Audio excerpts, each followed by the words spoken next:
Hello again, Kingdom family. I'm Joanna here with you today, and the topic for today is the voice of God. Now, the scripture tells us in John chapter 10, verse 27, "My sheep hear my voice, and I know them, and they follow me." Now, this is Yeshua the Messiah speaking, and he's saying that those who follow him will know his voice, which also means we will hear his voice, and we will hear and discern his voice in comparison and above all other voices.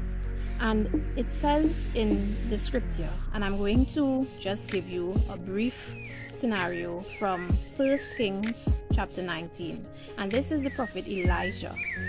And Elijah was running for fear of what Jezebel told him. This is after he called down fire and he killed all the false prophets. Now, he is a prophet of the Most High, so prophets do hear the voice of God. Now, Elijah, in his time of running for fear, running for his life because Jezebel threatened to kill him, he went into a cave to hide. He was overwhelmed. He was just wanting to get away from all the drama and hide. And there came a great wind, and the voice of God was not there. Then there came an earthquake. Neither was God there. Then there came a fire. Now all this is happening whilst Elijah is just wanting to hear from God, and he's there fearing and calling out to God. So we had a wind, we had an earthquake, we had fire, but nothing. And it was only when he heard the still small voice, that is when the Most High spoke to him. He was not in the drama of the mountain catching on fire and the rock breaking. He was not in all of the high things and the loud boisterous things. He was in that still small voice. That is where the prophet Elijah heard him. And I'm using this to help us understand some of the ways we can discern the voice of God.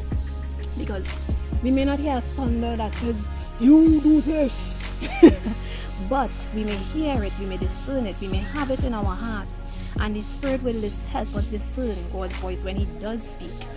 And you may not even hear a distinct sound, because as people, we do have distinct, some of us have very distinct voices, very distinct. You may never see a person, but by hearing their voice, you know it's them, because we have very distinct voices.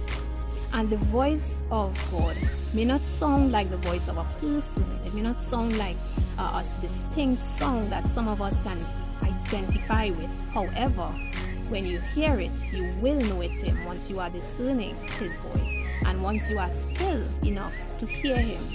And the world today is extremely noisy. There is the noise of social media, there's the noise of your workplace, there's the noise of your family life, there's noise all around us and even within us, because the world is noisy. Hence the reason the scripture tells us to be still and know God.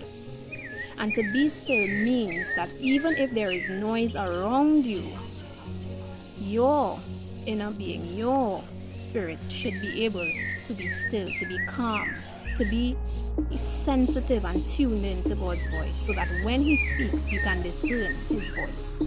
Now, I know sometimes he speaks in dreams, he speaks in visions, but the voice is what I'm trying to explain to us, because he does speak. Just as it says, "My sheep hear my voice," he does speak to those who follow him.